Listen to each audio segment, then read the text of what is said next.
రాష్ట్రంలో కూటమి ప్రభుత్వం అనుసరిస్తున్న ఉద్యోగ నిరుద్యోగుల ప్రజా వ్యతిరేక విధానాలను ప్రశ్నించి పీడీఎఫ్ అభ్యర్థి డివి రాఘవులకు మొదటి ప్రాధాన్యత ఓటు వేసి అఖండ మెజార్టీతో గెలిపించాలని సిఐటియు రాష్ట్ర ఉపాధ్యక్షులు వి ఉమామహేశ్వరరావు కోరారు.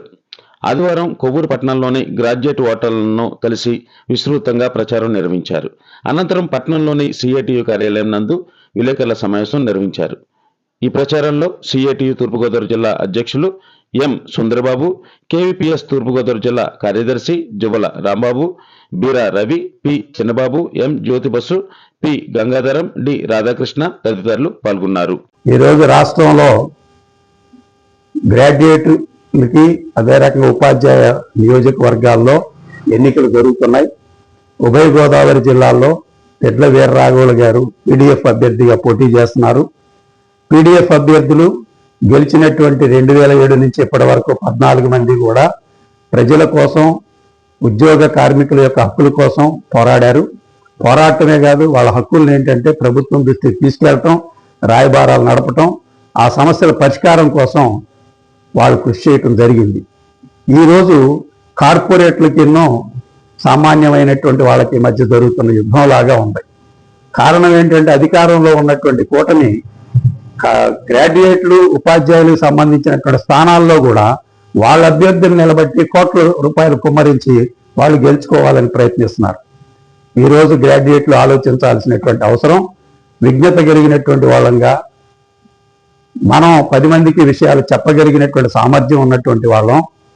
ఈరోజు మన తరపున ఎవరు ఉండాలి? కౌన్సిల్లో మన హక్కుల కోసం మాట్లాడేవాళ్ళు ఉండాలి, మన హక్కుల కోసం పోట్లాడేవాళ్ళు ఉండాలి. మన తరపున ఉండి అవసరమైతే ఏంటంటే వీధి పోరాటాలు చేయడానికి కూడా సిద్ధపడేటటువంటి వాళ్ళు ఉండాలి.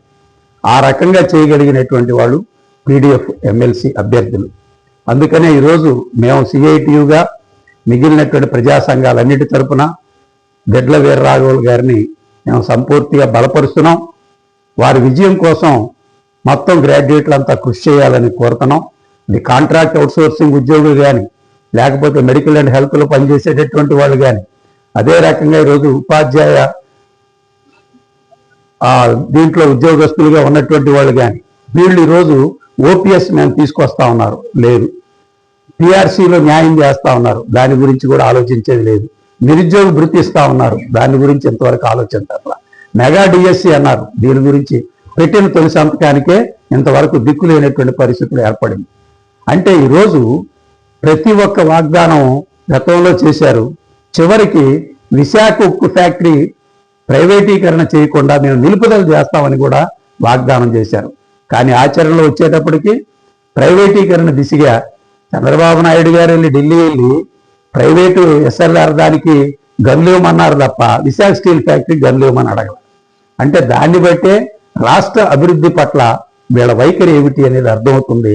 2047 విజన్ అనే డాక్యుమెంట్లో కూడా కార్పొరేట్లకు అనుకూలమైన ఆలోచనలు తప్ప ఇందులో మాత్రం లేదు. న్యూ ఎడ్యుకేషన్ పాలసీ పేరుతో ఈరోజు మొత్తం దీని మీద కూడా, విద్యారంగం మీద కూడా దాడి జరుగుతుంది. కాబట్టి దాన్ని కాపాడుకోవటం కోసం పీడీఎఫ్ అభ్యర్థి డివి రాఘవులు గారిని గెలిపించాల్సిందిగా మొదటి ప్రాధాన్యత ఒకటిచ్చి మిమ్మల్ని అందరినీ కోరుతున్నాం.